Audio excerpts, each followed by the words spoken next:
નમસ્કાર, હું છું હિના અને આપ જોઈ રહ્યા છો ઇન્ડિયા ન્યૂઝ ગુજરાતનું ખાસ બુલેટિન આપનું સુરત. સમાચારની શરૂઆત કરતા પહેલા એક નજર કરીશું આજની હેડલાઇન્સ પર. 7 વર્ષની બાળકીની દીક્ષા મોકૂફ. સુરત કોર્ટમાં માતાએ ફોટા રજૂ કરી કહ્યું પિતાની સહમતિથી જ બધું નક્કી થયું. પતિએ કહ્યું પત્નીના દબાણથી આશીર્વાદ લેવા ગયો હતો.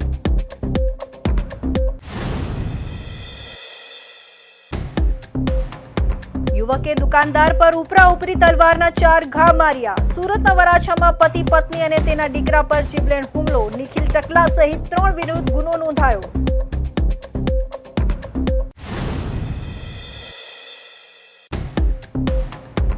મોર્નિંગ વોક પર જતી મહિલાઓની છેડતી કરતો સાયકો ઝડપાયો.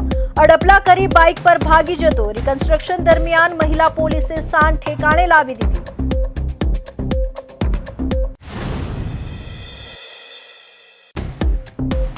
ડુમસના ઉદ્યોગપતિની પુત્રના જન્મદિવસે જાહેર રોડ પર આતશબાજી. કાર ચાલકે હોર્ન મારતા જ દીપક ઇજારદારે કાર પર ફટાકડા ફોડવાનો ઇશારો કરી ડરાવ્યો.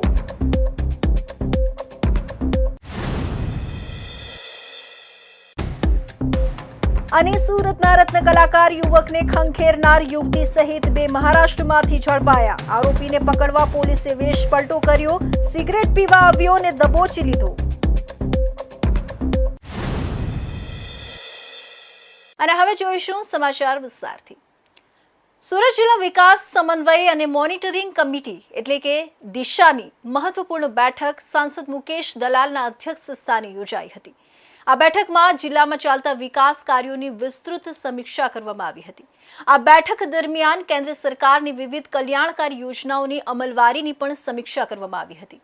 વધુમાં વધુ લાભાર્થીઓને આ યોજનાઓનો લાભ મળી રહે તે માટે અધિકારીઓ, જનપ્રતિનિધિઓ અને સંબંધિત વિભાગો દ્વારા સામૂહિક પ્રયાસો કરવા અંગે વિસ્તૃત ચર્ચા અને મંથન કરવામાં આવ્યું હતું. Surat district development coordination and monitoring committee દિશાની બેઠક સાંસદ મુકેશભાઈ દલાલના અધ્યક્ષસ્થાને જિલ્લા કલેક્ટર કચેરીના સભાખંડમાં યોજાઈ હતી. બેઠકમાં સાંસદ મુકેશભાઈ દલાલે સાંસદ ફંડની સૂચવવામાં આવેલી ગ્રાન્ટનો સમય મર્યાદામાં ઉપયોગ કરવાની તાકીદ કરી હતી. આ તકે તેમણે અધિકારીઓને વિકાસ કામો ગુણવત્તાયુક્ત થાય તેમજ સમય મર્યાદામાં અમલ થાય તેવી કાર્યપદ્ધતિ અપનાવવાનો અનુરોધ કર્યો હતો. કેન્દ્ર અને રાજ્ય સરકારની વિવિધ જન કલ્યાણકારી યોજનાઓનો લાભ છેવાડાના તમામ લોકોને મળી રહે તે દિશામાં આયોજન કરી પાયાની જરૂરિયાતોને પ્રાથમિકતા આપવાની હિમાયત કરી હતી. સાંસદે જીવન રક્ષક પ્રાકૃતિક કૃષિનો વ્યાપ વધે એ માટે કૃષિ અને બાગાયત વિભાગના અધિકારીઓને જનજાગૃતિ કાર્યક્રમો હાથ ધરવા અને સોશિયલ મીડિયાના વિવિધ ટૂલ્સનો અસરકારક ઉપયોગ કરવા જણાવ્યું હતું. ખાસ કરીને ટીબી નિર્મૂલન માટે કેન્દ્ર સરકાર ગંભીર છે ત્યારે ટીબી સામે લડવા અને લોકોને જાગૃત કરવા વધુને વધુ કેમ્પ યોજવા અનુરોધ કર્યો હતો. દિશા બેઠકમાં પ્રધાનમંત્રી આવાસ યોજના, મનરેગા, સ્વચ્છ ભારત મિશન, શ્યામા પ્રસાદ મુખર્જી રૂબન પ્રોજેક્ટ, પ્રધાનમંત્રી Awas Yojana, Surat smart city smart શહેરી મિશન, પ્રધાનમંત્રી સ્ટ્રીટ વેન્ડર્સ આત્મનિર્ભર નિધિ, મધ્યાહન ભોજન યોજના, આત્મ project, soil health card, Sarva Shiksha Abhiyan, રાષ્ટ્રીય ખાદ્ય સુરક્ષા મિશન, પ્રધાનમંત્રી ગ્રામ સડક, सांसद आदर्श ग्राम, राष्ट्रीय ग्राम स्वराज अभियान, ग्रामीण कौशल्य योजना, मिशन मंगलम, ई श्रम, जल संचय योजना, मत्स्य संपदा, दिव्यांग पेंशन, खेलो इंडिया, समर्थ योजना, ई श्रम पोर्टल जेवी કેન્દ્ર સરકારની 60થી વધુ ફ્લેગશિપ યોજનાઓની સમીક્ષા કરવામાં આવી હતી. મહત્તમ લાભાર્થીઓને કલ્યાણ યોજનાઓમાં આવરી લેવા સામૂહિક પ્રયાસો અંગે મંથન કરવામાં આવ્યું હતું. જિલ્લા ગ્રામ વિકાસ એજન્સીના નિયામક એમ.બી. પ્રજાપતિએ બેઠકનું સંચાલન કર્યું હતું. જે સંદર્ભે સંબંધિત વિભાગના ઉચ્ચ અધિકારીઓએ દરેક યોજનાઓમાં થયેલી કામગીરી રજૂ કરી હતી.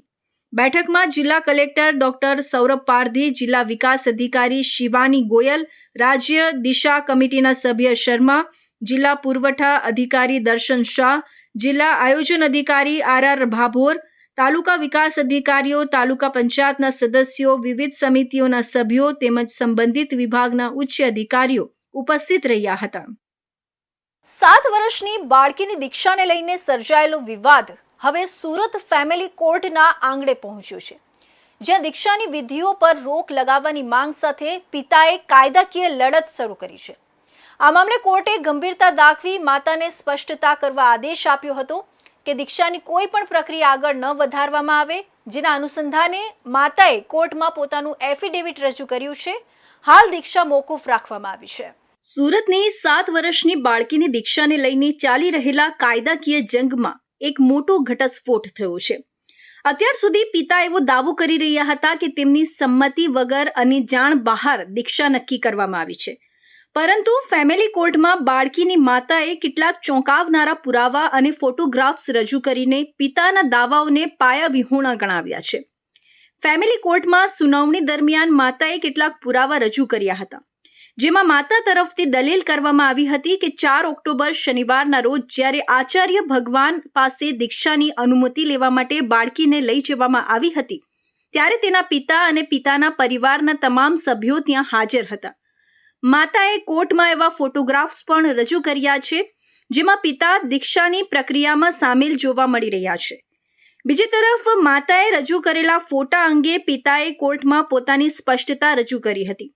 પિતાએ જણાવ્યું હતું કે તે સમયે માત્ર પત્નીની જીદ અને દબાણને કારણે તેઓ આશીર્વાદ લેવા માટે ત્યાં ગયા હતા. તે સમયે દીક્ષાની કોઈ તારીખ નક્કી થઈ નહોતી કે વિધિ અંગે કોઈ ચર્ચા થઈ નહોતી. સુરત ફેમિલી કોર્ટમાં બંને પક્ષોની ઉગ્ર દલીલો બાદ મામલો વધુ ગંભીર બન્યો છે. પિતાની અજાણતાનો દાવો અને માતાના પુરાવાઓ વચ્ચે બાળકીનું ભાવિ અત્યારે કાયદાકીય ગૂંચમાં ફસાયું છે. હાલના તબક્કે કોર્ટની કાયદાકીય પ્રક્રિયા અને બાળકીની નાની ઉંમરને ધ્યાનમાં રાખીને આ દીક્ષા મોકૂફ રાખવાનો નિર્ણય લેવામાં આવ્યો છે. આજે નામદાર કોર્ટની અંદર દીક્ષા માટે હિયરિંગ હતું, પરંતુ ગઈકાલે કોના કહેવાથી કેમ આવું કરવામાં આવ્યું, એક પરિપત્ર બહાર પાડવામાં આવ્યો હતો. ત્યારે એ માતાને હું કહું છું કે આટલા દિવસ સુધી જ્યારે તું મુહૂર્ત લેવા માટે તમે એકલા નીકળી ગયેલા ભાઈની સાથે, ત્યારે આ પરિપત્ર તમને યાદ નહીં આવેલો. કાલે બચાવના ભાગરૂપે સમાજની અંદર એક પરિપત્ર વાયરલ કરવામાં આવ્યો, જે પરિપત્ર આજરોજ નામદાર કોર્ટની અંદર અમોએ રજૂ કરેલો. જ્યારે દીકરીને દીક્ષા લેવા મુહૂર્ત લેવા માટે માતા એકલા હાથે જઈ રહી છે, ત્યારે તેને આવા પરિપત્ર કોઈ પણ પ્રકારે યાદ આવતા નથી. તેમજ મારા અશીલ ઉપર ખૂબ જ ગંભીર રીતે બદનામીના ભય તેમજ પૈસા આપી અને પણ એને દીક્ષા કરાવવા દેવામાં આવે તેવી મોટા પાયા પર મોટા માથાઓનું પ્રેશર કરવામાં આવેલું હતું.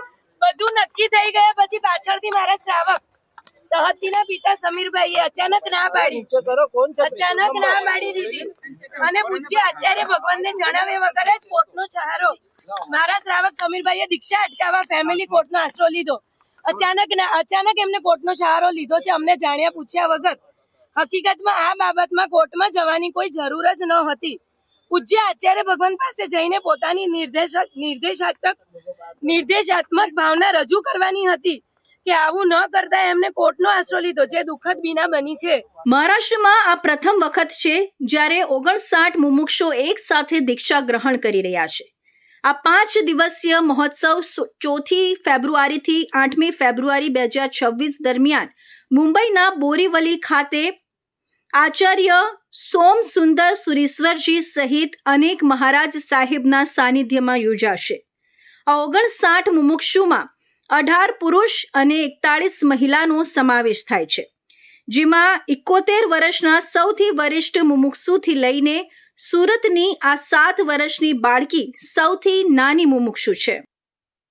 સુરતની નવી સિવિલ હોસ્પિટલના કેમ્પસમાં લોહિયાળ ઘટના બનતા સમગ્ર તંત્રમાં ચકચાર મચી ગઈ છે. નર્સિંગ કાઉન્સિલ ઓફ ઇન્ડિયાના ઉપપ્રમુખ અને જાણીતા સેવાભાવી અગ્રણી ઇકબાલ કડીવાલા પર એક માથાભારે ઇસમે ચપ્પુ અને ઢીક મુક્કી વડે હુમલો કર્યો હતો. જોકે સદનસીબે ઇકબાલભાઈનો આબાદ બચાવ થયો છે અને હુમલાખોરને ટૂંક સમયમાં ઝડપી પાડવામાં આવ્યો છે. નર્સિંગ કાઉન્સિલના ઉપપ્રમુખ ઇકબાલ કડીવાલાને કોઈ અગત્યના કામકાજ અર્થે અમદાવાદ જવાનું હતું. આ માટે તેઓ વહેલી સવારે આશરે 5 વાગ્યાની આસપાસ પોતાની કાર લઈને નવી સિવિલ હોસ્પિટલના મુખ્ય ગેટ પાસે આવેલી કેન્ટીન નજીક ઊભા હતા. તેઓ મુસાફરીની તૈયારીમાં હતા, ત્યારે જ અચાનક ચેતન સોલંકી નામનો શખ્સ ત્યાં ધસી આવ્યો હતો. કંઈ પણ સમજાય તે પહેલા જ ચેતને ઇકબાલભાઈ પર હુમલો કરવાનું શરૂ કરી દીધું હતું. હુમલાખોરે તેમના ચહેરા પર આડેધડ ઢીક્કા મુક્કીનો માર માર્યો હતો અને ત્યારબાદ ખિસ્સામાંથી ચપ્પુ કાઢી જીવલેણ ઘા કરવાની કોશિશ કરી હતી. અચાનક થયેલા આ હુમલાથી ઇકબાલભાઈ વિચલિત થઈ ગયા હતા, પરંતુ તેમણે સમય સૂચકતા વાપરી બચાવ કરતા ચપ્પુનો ઘા વાગતા રહી ગયો હતો. હુમલો કર્યા બાદ ચેતન સોલંકી ત્યાંથી ભાગી છૂટ્યો હતો. જોકે આસપાસના લોકો અને હોસ્પિટલ સ્ટાફ તાત્કાલિક એકઠા થઈ ગયા હતા. જાણવા મળ્યું છે કે હુમલાખોર ચેતન સોલંકી અગાઉ નવી સિવિલ હોસ્પિટલમાં જ કોન્ટ્રાક્ટ બેઝ પર ડ્રાઈવર તરીકે ફરજ બજાવતો હતો. ચેતન અવારનવાર વિવાદોમાં રહેતો હોવાથી તેને ડ્રાઈવરની નોકરીમાંથી કાઢી મૂકવામાં આવ્યો હતો, જેનું તે ખુન્નસ રાખતો હતો. ચેતનની પત્ની સાથે પણ છૂટાછેડાની મેટર ચાલી રહી હતી અને તેની માતા પણ અગાઉ આ જ હોસ્પિટલમાં નોકરી કરતી હતી. પ્રાથમિક દ્રષ્ટિએ આ હુમલો જૂની અદાવત કે નોકરીમાંથી કાઢી મુકાયાના રોષમાં કરવામાં આવ્યો હોવાનું મનાય છે. હુમલો કરીને ભાગી રહેલા ચેતન સોલંકીનો પીછો કરવામાં આવ્યો હતો અને ગણતરીની મિનિટોમાં જ તેને મજૂરા ગેટ નજીકથી લોકોની મદદથી ઝડપી લેવામાં આવ્યો હતો. બીજી તરફ ઇકબાલ કડીવાલાને તાત્કાલિક સારવાર માટે ટ્રોમા સેન્ટરમાં ખસેડવામાં આવ્યા હતા. ચેતન સોલંકી નામનો ભૂતકાળમાં એના મમ્મી પણ સિવિલમાં હતા, એની સાસુ પણ સિવિલમાંથી એનો ઘરેલું ઝઘડો હતો, એની વાઈફને મારતો ને બધું કરતો હતો.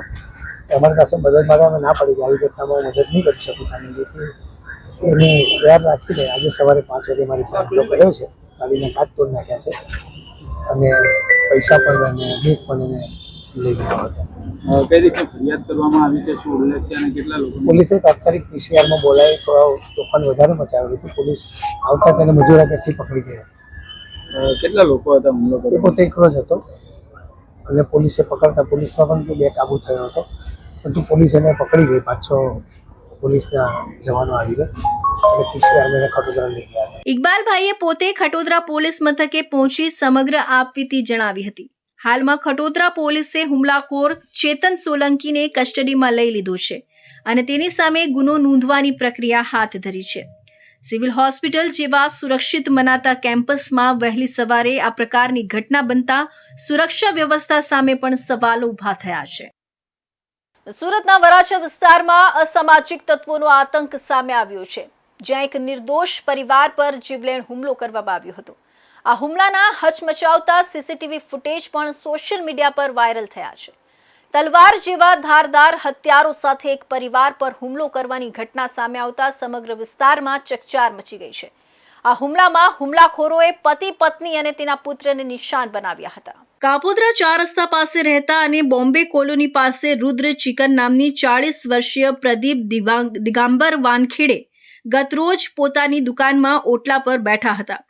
આ દરમિયાન તેની દુકાન પર એકાએક આવી ચડેલા માથાભારે નિખિલ ટકલા અને તેના 2 સાથીદારોએ પ્રદીપ વાનખેડેને ઘેરી લીધા હતા. પ્રદીપ વાનખેડે કંઈક સમજે વિચારે તે પહેલા તો નિખિલ ટકલાએ તેની પાસે રહેલી તલવાર વડે પરિવારના પતિ પત્ની અને પુત્ર પર ઘાતકી હુમલો કરી દીધો હતો. આ દરમિયાન પ્રદીપભાઈની પત્ની બચાવવા માટે વચ્ચે પડતા તેને પણ નિખિલ ટકલા દ્વારા તલવાર મારવાનો પ્રયાસ કરવામાં આવ્યો હતો. હુમલાખોરો હાથમાં તલવાર લઈને આવ્યા હતા અને જોતજોતામાં પરિવાર પર તૂટી પડ્યા હતા. સીસીટીવી ફૂટેજમાં જોઈ શકાય છે કે હુમલાખોરોએ અત્યંત નિર્દયતાપૂર્વક એક બાદ એક તલવારના 4 ઘા યુવક પર ઝીંક્યા હતા. આ જીવલેણ હુમલા બાદ હુમલાખોરો ઘટના સ્થળેથી નાસી છૂટ્યા હતા. હુમલામાં યુવકને ગંભીર ઈજાઓ પહોંચી છે. જમણા હાથની આંગળીઓ પર ગંભીર ઈજા અને ડાબા હાથની કોણીઓના ભાગે તલવારના ઘા માર્યા હતા. ઈજાગ્રસ્ત યુવકને તાત્કાલિક લોહી લુહાણ હાલતમાં સ્મીમેર હોસ્પિટલમાં સારવાર અર્થે ખસેડવામાં આવ્યો છે, જ્યાં હાલ તેની સારવાર ચાલી રહી છે. આ ઘટનાને પગલે વરાછા પોલીસ એક્શનમાં આવી છે. વાયરલ સીસીટીવી અને પરિવારની ફરિયાદના આધારે પોલીસે તપાસનો ધમધમાટ શરૂ કર્યો છે. પોલીસે મુખ્ય હુમલાખોર નિખિલ ઉર્ફે ટકલો સંજય યાદવ સહિત કુલ 3 શખ્સો સામે હત્યાના પ્રયાસનો ગુનો નોંધી તેમની શોધખોળ હાથ ધરી છે. જાહેરમાં થયેલા આ હુમલાને કારણે વરાછાના સ્થાનિક રહીશોમાં ભયનો માહોલ જોવા મળી રહ્યો છે. તો હવે સમય છે એક વિરામનો.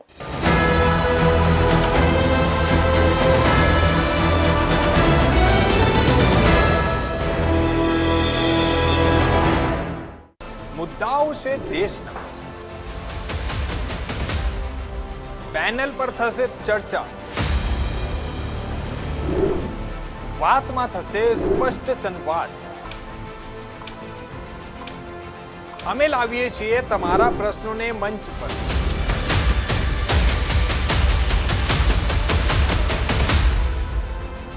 કેમ કે સમસ્યા તમારી, લડત અમારી. જુઓ મારી સાથે ફક્ત ઇન્ડિયા ન્યૂઝ ગુજરાત પર.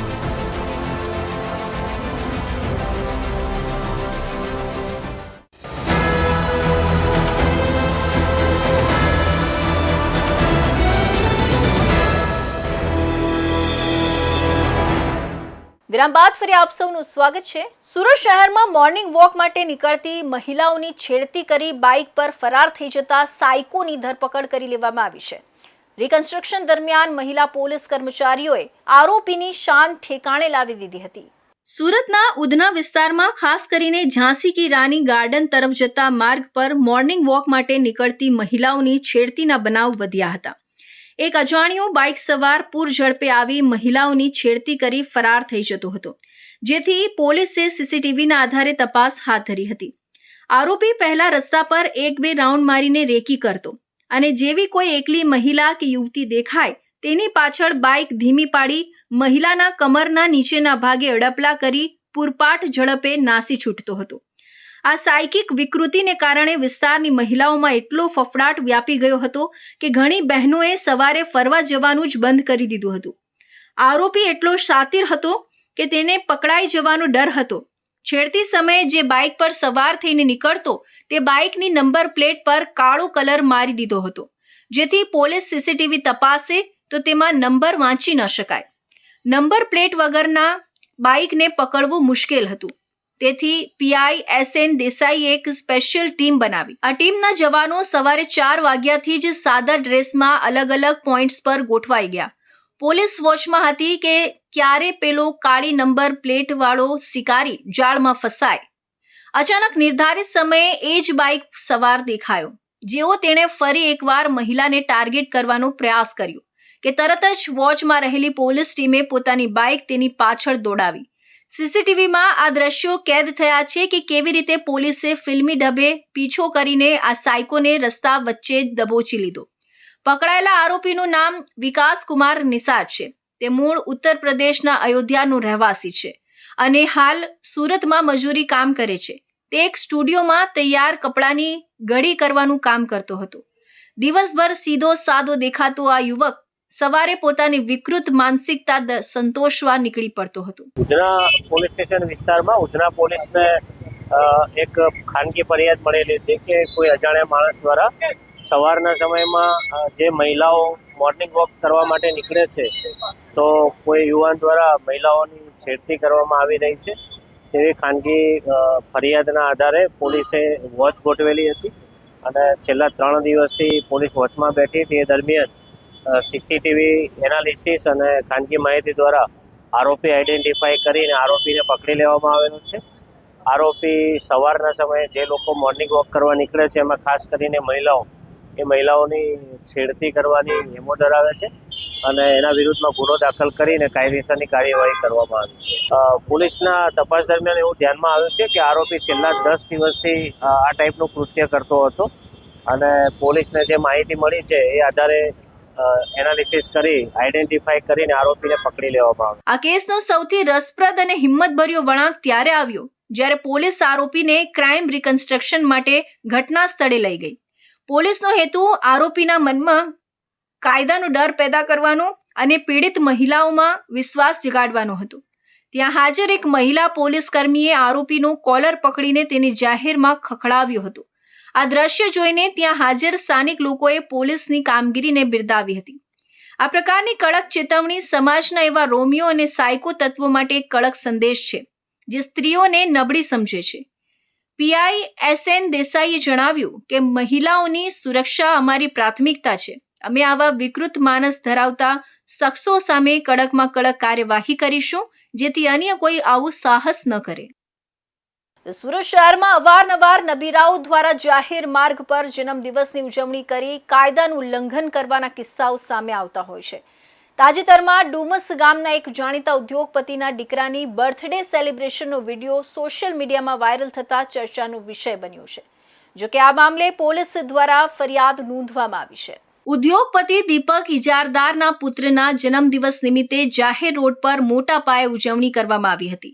આ દરમિયાન રસ્તા પરથી પસાર થતા એક સામાન્ય કાર ચાલકે હોર્ન મારતા ઉદ્યોગપતિએ આતશબાજીના ફટાકડાનો રૂખ કાર તરફ કરવાનો ઇશારો કર્યો હતો, જે સમગ્ર ઘટના કેમેરામાં કેદ થઈ ગઈ હતી, જે હાલ સોશિયલ મીડિયામાં વાયરલ થઈ રહી છે.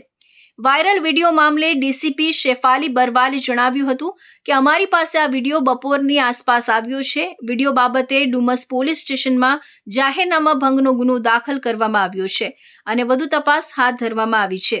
સામાન્ય રીતે જ્યારે કોઈ સામાન્ય નાગરિક જાહેર માર્ગ પર આવા કૃત્યો કરે છે ત્યારે પોલીસ તાત્કાલિક ધોરણે કાયદેસરની કાર્યવાહી કરી પાઠ ભણાવતી હોય છે, ત્યારે આ ઉદ્યોગપતિ સામે પોલીસ કેવા પ્રકારના પગલાં લેશે તે હવે જોવું રહ્યું. સુરત શહેરમાં ટ્રાફિક નિયમોના પાલન માટે પોલીસ હાલ લાલ આંખ કરી રહી છે. દરરોજ સરેરાશ 2000 થી 2500 જેટલા વાહન ચાલકોને ટ્રાફિક નિયમ તોડવા બદલ ચલણ આપી રહી છે. પોલીસની આ આકરી ડ્રાઈવ વચ્ચે સોશિયલ મીડિયા પર એક વિડીયોએ ભારે ચર્ચા જગાવી છે, જેમાં ટ્રાફિકના નિયમોના સરેઆમ ધજાગરા ઉડતા જોવા મળી રહ્યા છે. આ વિડીયો રવિ ફાઇટર નામના સોશિયલ મીડિયા હેન્ડલ પરથી વાયરલ થયો છે. વિડીયોમાં જોઈ શકાય છે કે એક સફેદ રંગની થાર ગાડી રસ્તા પર જઈ રહી છે અને તેની પાછળ અંદાજે 30 થી 40 જેટલા યુવાનો એક્ટિવા અને બાઇક લઈને સવાર છે. આટલી મોટી સંખ્યામાં હોવા છતાં ટોળામાં રહેલા એક પણ યુવાને હેલ્મેટ પહેરવાની તસદી લીધી નથી, જે ટ્રાફિક પોલીસની કામગીરીને જાહેરમાં પડકાર ફેંકી રહ્યા હોય તેવું પ્રતીત થાય છે. સુરતમાં છેલ્લા કેટલાક સમયથી જાહેરનામાનો ભંગ અને ટ્રાફિક નિયમોના ઉલ્લંઘનની ઘટનાઓ ચિંતાજનક રીતે વધી છે. અગાઉ એબીવીપીના સભ્યો દ્વારા નિયમોનું ઉલ્લંઘન હોય કે ડુમસ રોડ પર ઉદ્યોગપતિ દીપક ઇજારદાર દ્વારા વચલા રસ્તે જ જન્મદિવસની ઉજવણી, આવી ઘટનાઓ સુરત પોલીસની છબી ખરડી રહી છે. આ વાયરલ વિડીયો પણ તે જ શ્રેણીનો એક ભાગ હોય તેમ લાગે છે, જેમાં નિયમોને નેવે મૂકીને યુવાનો રસ્તા પર નીકળી પડ્યા છે. આ સમગ્ર મામલો સોશિયલ મીડિયા પર વાયરલ થતા ટ્રાફિક વિભાગ પણ હરકતમાં આવ્યું છે. ટ્રાફિક વિભાગના એસીપી એસઆર ટંડેલે આ બાબતે ગંભીરતા દર્શાવતા જણાવ્યું હતું કે આ વિડીયો કયા સમયનો છે અને તેમાં દેખાતા શખ્સો કોણ છે તેની વિગતવાર તપાસ કરવામાં આવશે. સીસીટીવી ફૂટેજ અને વાહનોના નંબરના આધારે આ તમામ તત્વો સામે કાયદેસરની કાર્યવાહી કરવામાં આવશે તેવી તેમણે ખાતરી આપી છે. આ વિડીયો સામે આવ્યા બાદ સામાન્ય નાગરિકોમાં ભારે રોષ જોવા મળી રહ્યો છે. લોકો સોશિયલ મીડિયા પર કહી રહ્યા છે કે એકલ દોકલ વાહન ચાલક હેલ્મેટ વગર હોય તો પોલીસ તાત્કાલિક દંડ ફટકારે છે, પરંતુ આવા ટોળાઓ સામે પોલીસ કેમ નરમ પડે છે? સુરત પોલીસ આ વિડીયોમાં દેખાતા તમામ યુવાનો સામે દાખલારૂપ કાર્યવાહી કરે તેવી લોકમાંગ ઉઠી રહી છે. સુરતના રત્ન કલાકાર યુવકને પ્રેમજાળમાં ફસાવીને નાણાં ખંખેરનારી ટોળકીની એક યુવતી સહિત 2 આરોપીઓને સુરત પોલીસે મહારાષ્ટ્રથી ઝડપી પાડ્યા છે. આ ઓપરેશનમાં આરોપીઓને પકડવા માટે પોલીસે વેશપલટો કરીને વોચ ગોઠવી હતી, જેમાં મુખ્ય આરોપી જેવો સિગરેટ પીવા માટે આવ્યો કે તરત જ પોલીસે તેને દબોચી લીધો હતો. કહેવાય છે કે ગુનેગાર ગમે તેટલી સાવધાની રાખે પણ તેની કોઈને કોઈ ભૂલ, નાની ભૂલ કે આદત તેને જેલના સળિયા પાછળ ધકેલી દે છે. સુરતના ચોક બજાર પોલીસ મથકની હદમાં નોંધાયેલા લૂંટેરી દુલ્હનના કેસમાં પણ આવું જ કંઈક બન્યું. મહારાષ્ટ્રના બોઈસરમાં છુપાયેલા આરોપીને પકડવા માટે પોલીસ માટે તેની સિગારેટ પીવાની આદતથી દબોચી લીધો હતો.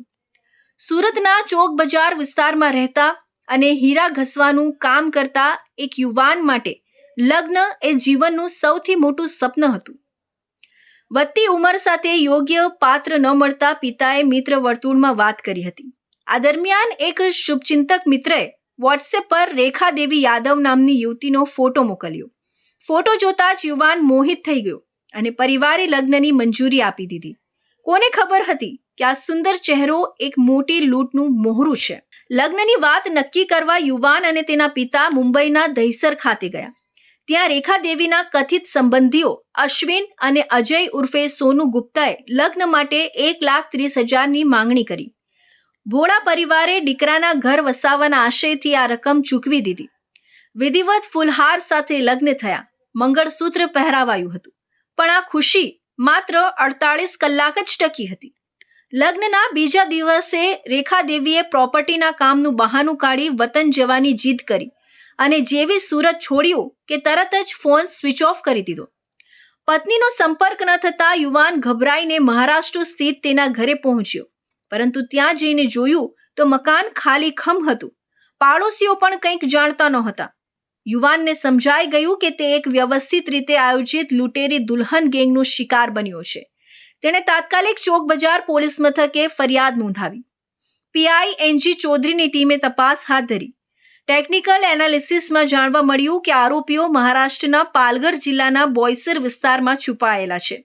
પોલીસ ટીમ બોઈસર પહોંચી ત્યારે પડકાર મોટો હતો. જો પોલીસ તરીકે ઓળખ આપે તો આરોપીઓ નાસી જાય તેમ હતા. આની અંદર ચોક બજાર પોલીસ સ્ટેશન ખાતે એક ફરિયાદી ભાઈ આવેલ હતા, જેઓની સાથે એક બેન હતા રેખાદેવી કહી અને એક એના બનેવી કહીને આવેલા હતા. એ લોકો મળ્યા હતા અને એમને લગ્ન નહોતા થતા એટલે એવું કહેલું કે અમારે તમારી સાથે લગ્ન કરાવવા છે.